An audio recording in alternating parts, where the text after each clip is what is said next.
Capitán Ronnie Kaplan, ¿cómo le va? Qué bueno que está por aquí por primera vez en Los Ángeles, California. Es usted el portavoz de las defensas de Israel, del armamento de Israel. Y tengo entendido que quiere informarle a todas las personas de habla hispanoparlante cuál es la situación que existe en el Estado de Israel, qué es lo que está sucediendo ahorita entre los israelíes y los palestinos, o los árabes, o los cristianos, o toda la gente que vive allá. ¿Qué es lo que le gustaría que supiéramos? Es una situación bastante intrincada, así larga, complicada. Me gustaría que supieran, sí, un poco cuál es la situación en Israel en este momento, la situación con el Estado de Irán, con el Hezbollah, con el Hamas y con todo tipo de grupos que están alrededor de Israel. Un poco Estados Unidos es un país muy importante para Israel. La comunidad latina sabemos que es una comunidad súper importante en Estados Unidos y por eso tener la capacidad de contar un poco en lengua madre qué es lo que sucede desde el punto de vista de seguridad en el Estado de Israel. Capitán Kaplan, los retos que están teniendo en este momento, ¿cuáles son los más grandes que tienen? Principalmente el Hezbollah, desde el punto de vista de seguridad. El Hezbollah es un grupo terrorista que se encuentra en el sur del Líbano, es un enviado de Irán en la frontera misma con Israel y tiene algo así como 100.000 y pico de misiles que apuntan a Israel. Yo pensaría que Israel es de los países más seguros precisamente con la defensa que tienen. Definitivamente, es quizás el país más seguro del mundo. ¿Cuál es el temor entonces? El temor es el hecho de que Irán es un país que de alguna manera auspicia el terror, lo auspicia, lo financia, lo entrena, lo adoctrina también. Por ejemplo, una persona de Hezbollah, para hacerse un combatiente del Hezbollah tiene que ir a Irán, recibir educación. Como vos sabés, Teresa, la educación es muy importante para ellos para llevar a cabo su misión. El temor es no es temor, es simplemente la prevención, es el hecho que hay 170.000 cohetes y misiles que están apuntando a Israel. El temor es mantener esa seguridad, ese nivel de seguridad. Se habla mucho acerca de que la comunidad judía en Israel siempre está diciendo que ustedes son los que reciben ataques. Sin embargo, del otro lado también de la franja se oye de que Israel también ha realizado ataques. Estamos hablando de la Franja de Gaza en este momento. Israel se retiró de la Franja de Gaza en el año 2005. Desde el año 2006 el Hamas subió al gobierno la Franja de Gaza. Israel se retira unilateralmente y no hay ningún tipo de presencia israelí ahí. Yo te puedo asegurar, Teresa, de que si los grupos terroristas en la Franja de Gaza dejan las armas, rápidamente habría paz con la Franja de Gaza. Si Israel dejase las armas frente a la Franja de Gaza, toda la población del sur de Israel estaría en gran peligro. Y no es solamente la población del sur de Israel. Fíjate también que estamos hablando de 3.5 millones de personas que están bajo el peligro de los cohetes y misiles de la Franja de Gaza. Pero está hablando de Hezbollah por un lado, que es en el norte, y del Hamas en la Franja de Gaza, que es un poco más en el sur. Y que son grupos terroristas que incluso los tenemos aquí en los Estados Unidos. Ah, no, definitivamente. Pero lo que me pregunto es, ¿cuál es el odio que existe? ¿Qué es lo que los palestinos de la Franja de Gaza quieren de los israelíes? ¿Qué es lo que a ellos les gustaría? Porque lo que vemos en las noticias son niños, muchachos, aventando piedras a los soldados. Hay un odio, hay un enojo. ¿Qué es lo que quieren? ¿Qué es lo que no les estamos dando que está ocasionando este odio? Para comprender la situación de la arena palestina hay que dividir en dos. Uno es lo que es la Franja de Gaza y otro es lo que es Judea y Samaria, Cisjordania, la margen occidental. Cuando hablamos de la Franja de Gaza, estamos hablando de una población que está en este momento gobernada por Hamas, un movimiento terrorista reconocido como terrorista por Estados Unidos, por la Unión Europea y por Israel.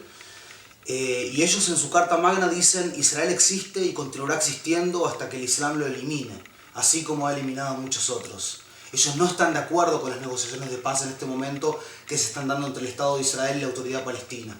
Cuando hablamos de la Autoridad Palestina ya es otro cantar, porque ellos no, en este momento la Autoridad Palestina no apoya el terror. Si bien hay terrorismo en Judea y Samaria, no por parte de la Autoridad Palestina no apoya el terror.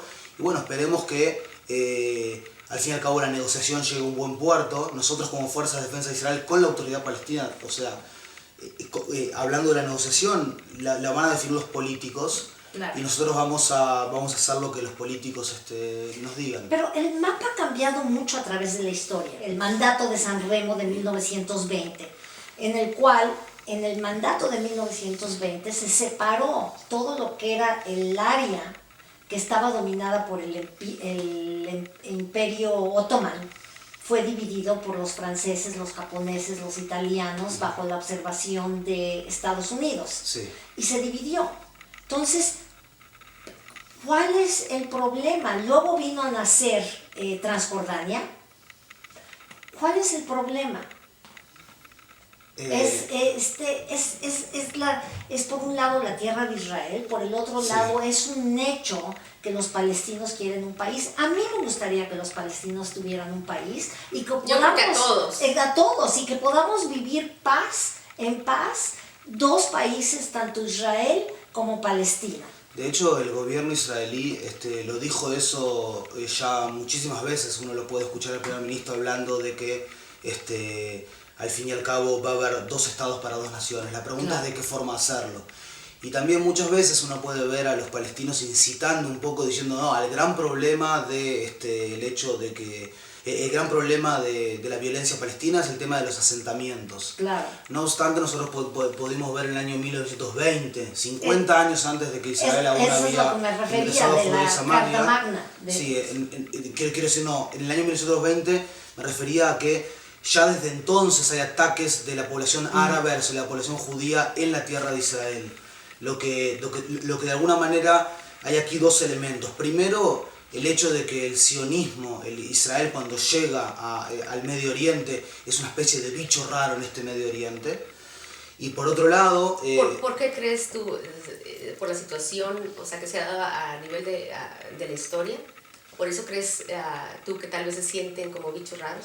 No, porque Israel cuando llega gente de Europa con la ideología sionista a lo que es la tierra de Israel, vienen con una cultura socialista democrática, en un lugar que era un lugar tribal, que no habían todavía estados-naciones. Ellos vienen a construir acá un estado nuevo, algo con cabeza europea en cierto sentido.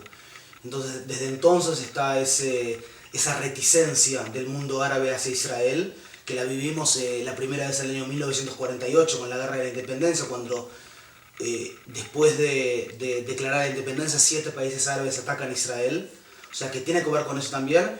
Y ahora el tema de los asentamientos viene a ser un poco el juego de los palestinos en este punto, pero sin duda que son temas políticos. Pero el el mandato de San Remo dice que el mundo, 51 países firmaron este mandato en los cuales dicen que el mundo tiene la obligación de ayudar a los israelíes a hacer sus asentamientos porque esa tierra se le entregó a Israel. Ahora, tratando de ser objetiva y desde mi punto de vista humilde, también yo siento por los palestinos en el sentido de que son personas que han sido rechazadas también por todo el mundo. Si te pones a pensar, la franja de Gaza era de Egipto.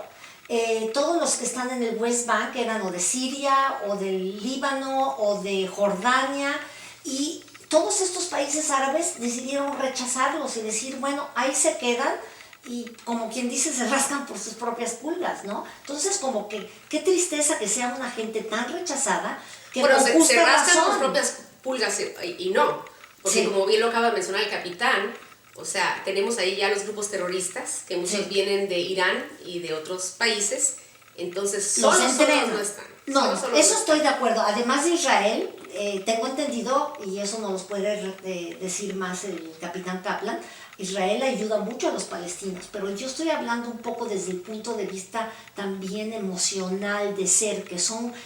los palestinos han sido rechazados también terriblemente a través de la historia por su propia gente. Entonces, ¿cómo podemos resolver ese problema? Hay que recordar que hay dos lados de la historia. Me hubiera gustado tener también a alguien de la comunidad palestina aquí, ¿verdad?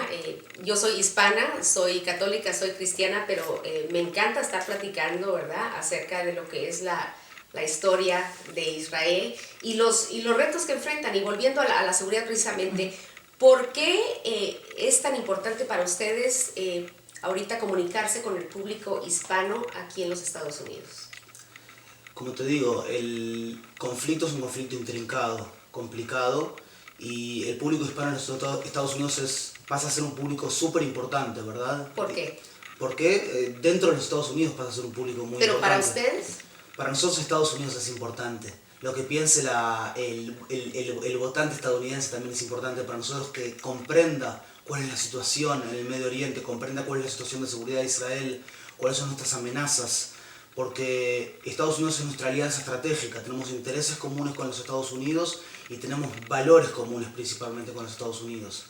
Y en ese sentido el público hispano, que quizás es un poco más lejano que el público americano, americano que habla inglés, a lo que sucede en el Medio Oriente, es un poco un primer acercamiento nomás, ¿no? Entonces es básicamente una forma, como decir, como decía usted, de entender por lo que están pasando. Bueno, pero también muchos pensarían que esta entrevista es en cierta parte también un tipo de propaganda a favor de Israel. La idea es realmente explicar los dilemas de seguridad que tiene Israel, las amenazas que tenemos. Al ser un Estado, nos es más difícil hacer propaganda. O sea, lo que intentamos hacer es pasar la información relevante. Lamentablemente, muchas veces el otro lado, el lado adversario, suele hacer propaganda anti-Israel y es una cosa que se ve constantemente. Que no, tal vez no deberíamos estar hablando de la población palestina en general. Tal vez usted se refiere más a los grupos terroristas como es Hezbollah, como es Hamas, que siguen siendo una amenaza no solo para ustedes, sino a nivel mundial. Definitivamente, primero que nada, la población palestina, hablando en Judea y Samaria y en la Franja de Gaza, en un 95% plus, 95% y más aún de la población no tiene nada que ver con terror. La gente es gente común y corriente, Exactamente. como tú y como yo, quieren llegar a fin de mes. El problema es efectivamente con el terror, como vos decís. Un terror que te va a tirar un cohete desde un centro de población civil, de ellos hacia un centro de población civil tuya, escondiéndose atrás de su población civil. Y eso es utilizando la población civil como un escudo humano. ¿Por qué será que grupos como Hamas y Hezbollah han estado atrayendo a tanta gente? A veces tal vez las personas se sienten identificadas hasta cierto punto. No estoy hablando solamente de terrorismo, sino de que no veo yo por parte de la comunidad judía o por parte de la comunidad israelí que estén haciendo ese acercamiento hacia, a veces, tal vez esta es una ocasión, ¿verdad?, pero que no estén haciendo ese acercamiento hacia otras comunidades. Y creo que los grupos terroristas, de los que ya mencionábamos, o sea, hay una forma en que le están llegando a la gente. ¿Qué le está faltando a Israel, a los israelíes o a los judíos? Algo que no están haciendo con el resto. Yo creo que los intereses de ellos son intereses completamente distintos. Nosotros no necesariamente queremos hacer lo que ellos quieren hacer. O sea, el interés al fin y al cabo de este tipo de grupos terroristas, de lo que es el Islam radical, ellos dicen, ¿verdad? Dar el Harb, dar el Islam. El mundo de la espada, el mundo del Islam. Todo lo que no es Islam, o hay que islamizarlo o pasarlo por la espada. Si te tomas el Corán, Entonces, obviamente, literalmente. No, quiero decir, para las lecturas más extremistas de este tipo de grupos, ¿verdad? De eso estamos hablando. De hecho, ¿qué es el Hezbollah? El Hezbollah es un grupo que se creó en el año 1982, 3 años después de la Revolución Islámica, de la revolución del ayatollah en Irán, y termina siendo la exportación de la revolución al sur del Líbano. Al principio vos te acordás que en Irán hablaban de exportar la revolución a todo el mundo, ¿verdad? Pero solamente lograron hacerlo en el sur del Líbano. Es verdad que intentaron en otros lugares, como vos ahora mencionás, en lugares que están intentando sacar adelante su ideología. Pero Israel no tiene ningún tipo de ganas ni de intención de convencer a alguien de que crea judaísmo. No. El judaísmo no es proselitista de ninguna manera. Al revés. Si uno quiere convertirse a judaísmo es súper difícil. Volviendo a lo del terrorismo, sabemos que el terrorismo fue detectado en primer lugar por Steven Emerson. Él radica aquí en los Estados Unidos. En ese entonces él era periodista. En el 82 él fue y le dijo al Congreso de los Estados Unidos, se están organizando, o sea, grupos terroristas.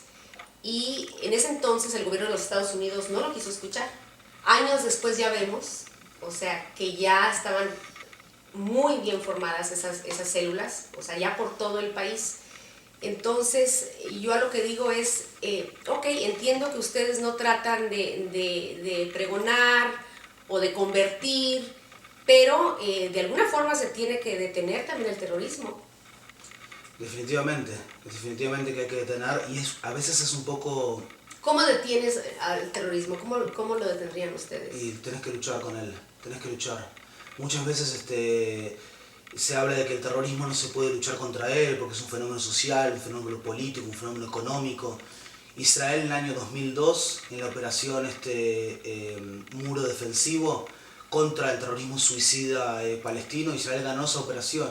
Y desde ese momento, desde el año 2003-2004, no hay terrorismo, o hay poco terrorismo por parte de terroristas de Judea y Samaria hacia Israel.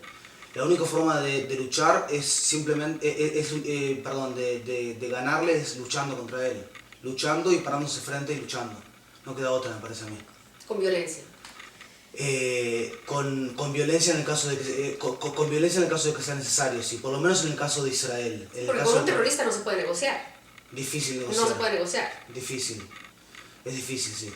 Es toda una doctrina, ¿verdad? Por ejemplo, el terrorismo aparte cambió de formas a lo largo de los años, ¿verdad? Si pasamos, por ejemplo, hablando de la experiencia israelí, lo que fue Múnich en el año 1972, ¿verdad? Un terrorismo de toma de rehenes, le pasó también a los americanos en la embajada en Irán, en Teherán. Después vivimos un terrorismo más de terrorismo suicida, como lo vimos con los palestinos en la segunda intifada, y hoy en día un terrorismo que es este terrorismo, de que te tiran cohetes y misiles desde al lado de un hospital hacia la casa, hacia tu casa, digamos, en el medio de una ciudad, ¿verdad? ¿Qué grupo terrorista lo consideran ustedes más peligroso para Israel? ¿El Hezbollah o el Hamas? Hezbollah, definitivamente.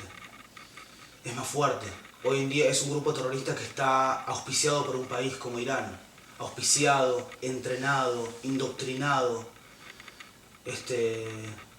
financiado. Y financiado también mucho de Estados Unidos. ¿En qué sentido? Monetariamente. ¿Quién? Se envían fondos para allá. ¿Para dónde? Para financiar a los grupos terroristas. ¿Estados Unidos? No el gobierno. Ah. Grupos. Ah, sí, sí, sí. No, es el gobierno. No, el gobierno no. Okay. Que quede claro, el gobierno no. ¿Hay algo más con respecto a este tema que usted quisiera agregar con respecto al mensaje, con respecto al terrorismo, con respecto a...? No, simplemente que Israel, como vos decís bien, Teresa, es un país estable, es un país seguro, sin lugar a dudas, pero esa seguridad tiene un precio. Y el precio lo pagamos todos los días toda la gente a la que yo represento con mi boca, que son las fuerzas de defensa de Israel, y que están en los límites, que están luchando todo el tiempo para que realmente se pueda vivir un estilo de vida israelí, que es un lindo estilo de vida, que es un lugar lindo para visitar, es un excelente lugar, pero que definitivamente no es una cosa así nomás. Es una cosa que lleva mucho esfuerzo y y al fin y al cabo es el único lugar que tenemos los judíos, en cierto sentido, es el único estado, el estado judío que existe, ¿verdad? A los cristianos, ¿cómo nos tratan si vamos para allá? Espectacular. De hecho, te voy a contar una cosa, Teresa. El último año, el porcentaje el ejército en Israel es obligatorio. Los cristianos no tienen que hacer el ejército obligatorio, pero en el último año, voluntariamente, se duplicó la cantidad de cristianos que ingresaron en el ejército, un entendimiento de la población cristiana en Israel de que es el mejor lugar para vivir en el Medio Oriente, porque lamentablemente los cristianos están siendo muy perseguidos en distintos lugares del Medio Oriente, y en Israel es un buen lugar, son ciudadanos exactamente iguales a todo el resto, como lo es una democracia, como es en Estados Unidos obviamente, como es en cualquier país. Y eso no es que sea un orgullo, es obvio, pero es una lástima que pase este tipo de cosas en el resto de los países árabes, musulmanes. ¿Cómo definiría usted al soldado de Israel, a un soldado de las Fuerzas Armadas israelí? ¿Qué lo distingue de otros países, las Fuerzas Armadas? No conozco otros. A veces no me gusta hacer comparaciones sin conocer demasiado. ¿Qué es lo que hace un buen... Estoy tratando de traducir. ¿Qué ¿Cómo me describe usted a un soldado israelí?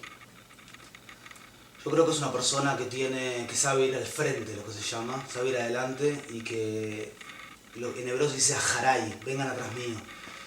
Y por sobre todas las cosas que por un lado tienen la capacidad, porque como te vuelvo a comentar, este tipo de luchas son luchas que se dan en el centro de una población civil.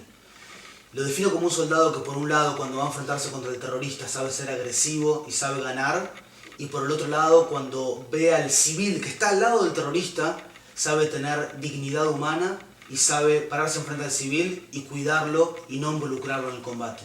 En Israel todo el mundo va hace su servicio militar, todo el mundo, entonces realmente todo el mundo es un soldado, ya sea que esté activo o no activo. ¿Qué es lo que hace la diferencia del ejército israelí a otros ejércitos en todo el mundo? Una vez Jorge Luis Borges dijo trabajarás junto a tu hermano cuya cara no has visto nunca. Una sola cosa te prometemos, tu puesto en la batalla. Es decir, están todos en el ejército. ¿Me explico? Vos podés estar en una unidad con una persona que tiene un estrato social mucho más bajo o mucho más alto que vos, de otro color de piel, otra religión, otro género. Obviamente hay también todo tipo de batallones de hombres y mujeres. Eso creo que es un poco lo que hace la diferencia, es el ejército del pueblo. Todo el pueblo está ahí y de alguna manera no importa cuánta plata tiene tu papá o cuánta plata no tiene tu papá, sos igual. Y eso es lo lindo, en ese sentido del ejército, y eso es lo que hace una sociedad, la fortaleza de una sociedad y la igualdad de una sociedad, ¿verdad? Tolerancia ante las diferencias, realmente estás hablando, ¿no? Exactamente, sí. Y el día de mañana, cuando llegas a algún lado, la gente, saliste del ejército hace varios años, la gente te pregunta dónde estuviste, y es un tema que genera definitivamente solidaridad social. Cuando estás en una emboscada en el límite entre Israel y Líbano esperando un terrorista de Hezbollah que está por llegar, no importa quién es la persona que está al lado tuyo, es tu hermano, Claro. Está contigo en esa situación. Ahora, yo te digo una cosa, yo como judía, americana, mexicana, me encantaría que el mundo supiera también de cómo los israelíes, el ejército, ayuda de una manera humanitaria cuando hay un problema en cualquier parte del mundo. Pero Sí. se escucha poco. Se escucha poco, o sea, no Se lo- escucha poco en el media. no es O que sea, no es que lo hacemos tampoco para que se escuche, sino que Para más que nada presumir, sino que lo hacen porque... es un tema, es un imperativo moral, o sea, en todos los últimos grandes desastres naturales, como lo fue el último desastre el último desastre fue ahora en las Filipinas, y antes en Japón, y antes en Haití, y antes en Kenia. Todo el tiempo tenemos una unidad, que esa unidad es una unidad de doctores y de gente de rescate y salvataje, que va hacia el lugar, sea donde sea en el mundo, con el objetivo de ayudar a las autoridades locales a salvar vidas. Yeah. Otro punto, Estela, importante, que hablamos un poco del tema palestino, pero no hablamos del tema de también lo que es la asistencia o la cooperación con los palestinos, porque al fin y al cabo los dos vivimos en la misma tierra y tenemos que aprender a vivir juntos. Hoy en día a día, 500 camiones con todo tipo de mercaderías están pasando desde Israel hacia la Franja de Gaza. Es el único lugar por el cual pasa mercadería, de hecho comida, es desde Israel a la Franja de Gaza, unos 500 camiones por día que pasan. Y aparte también, con lo que tiene que ver con Judea y Samaria, hay un montón de proyectos por el valor de $3.000 millones, 3 billones de dólares, con 300 organismos internacionales distintos, con los palestinos en la zona de Judea y Samaria, ¿verdad? O sea, nosotros otra vez, o sea, el objetivo principal es que la gente pueda vivir bien. De hecho, capaz que la gente, si la economía empeora, eso puede ser un trigger para que la gente vaya más hacia el terror, ¿me explico? De ninguna manera queremos eso. Es cierto. Y lo mismo, la misma ayuda hay en el West Bank, por decir, o en Siria, o ahorita con todos los problemas que ha habido en Siria. En Siria es una guerra tremenda lo que está pasando ahí. Lamentablemente la ONU habla de 120.000 muertos. Es una tragedia, una tristeza. De todas maneras, lo que hace Israel con Siria es principalmente trato humanitario de heridos. Cuando llegan a la frontera misma entre Israel y Siria, el ejército israelí, nosotros los tomamos, los agarramos y los tratamos en un hospital de campo. Les ofrecemos absoluto anonimato por el hecho de que ellos no quieren que sus familiares sepan que fueron tratados en Israel, porque vos sabés la indoctrinación que hay en Siria contra Israel. Pero sí se ha hecho con 750 personas, si bien es algo simbólico, diría yo, desde el punto de vista de las cantidades, todavía, o sea, desde el punto de vista humanitario es nuestro imperativo tratar a esa gente que llega a la frontera misma, ¿verdad?, herida. Primero que nada, la diferencia con el terrorismo es una diferencia, diría yo, categórica a nivel de la intencionalidad. Fíjate el caso, por ejemplo, de Hezbollah. La intención de ellos, a priori, es herir, matar a civiles. Nuestra intención siempre, a priori, va a ser un objetivo militar. Aparte, las circunstancias históricas en las cuales se crean las fuerzas de defensa de Israel es durante la Guerra de Independencia, en el año 1948, momento en el cual luego, unas horas después de que Ben Gurión declara la independencia, 7 países árabes te atacan, y entonces en ese sentido, en esa también circunstancia de defensa es que se crea Israel, y Israel definitivamente tiene su mano extendida hacia la paz, como lo dice su constitución, y por suerte logró hacer una paz con Egipto, ya hace 45 años, y hace 35 años, y con Jordania, y hoy en día estamos en un tratado de paz con los palestinos. A eso iba, la situación ahorita con Jordania, ¿cómo es? Con Jordania la situación es correcta. A nivel de los gobiernos hay una paz, y a nivel de los pueblos, no sé si quiere mucho Israel, pero la situación es correcta. ¿Es un país árabe? Sí. Sí. Es correcta la situación con Jordania. No, hay pasos, hay silencio entre las fronteras. Definitivamente te puedo asegurar que son ejércitos de defensa, son fuerzas de defensa, y ojalá no habría que atacar. A veces el ataque es la única defensa. Pero definitivamente... Y tengo entendido que es un ejército que hasta manda aviso de que va a atacar para que los civiles... Eso no lo creo.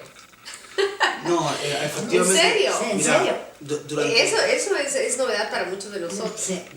Durante las distintas últimas operaciones, estoy hablando de la Segunda Guerra del Líbano, lo que fue plomo fundido con la Franja de Gaza y pilar defensivo con la Franja de Gaza.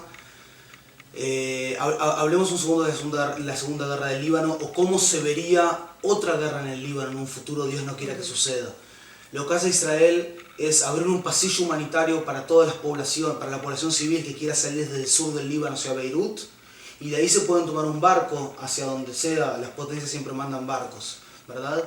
O sea, Israel abre ese pasillo humanitario. El problema es que el Hezbollah no siempre le deja a los civiles salir de ahí. Los toma en cierto sentido como rehén.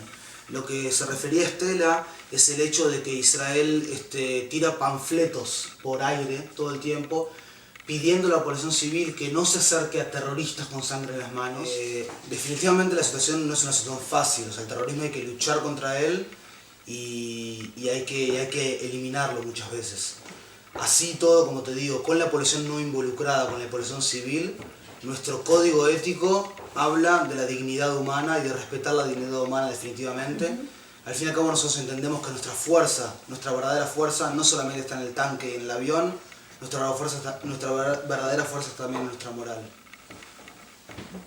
Y que el terrorismo, insisto, claro que se debe atacar, como ustedes dicen, también a través de misiles, etcétera, etcétera, pero también a través de la educación. Y es algo que creo que a Israel le está fallando, o incluso también a la gente de Israel aquí en los Estados Unidos, no están educando al público en general, fuera de los judíos y de los israelíes, no están educando a la población en general sobre, o sea, lo que es en realidad el terrorismo y la amenaza que es el terrorismo, no solo para ustedes, sino también para nosotros los hispanos. Claro. Ahí creo que es donde falla, han fallado Informando ustedes, más bien, informando, ¿no? Y educando qué es en realidad el terrorismo.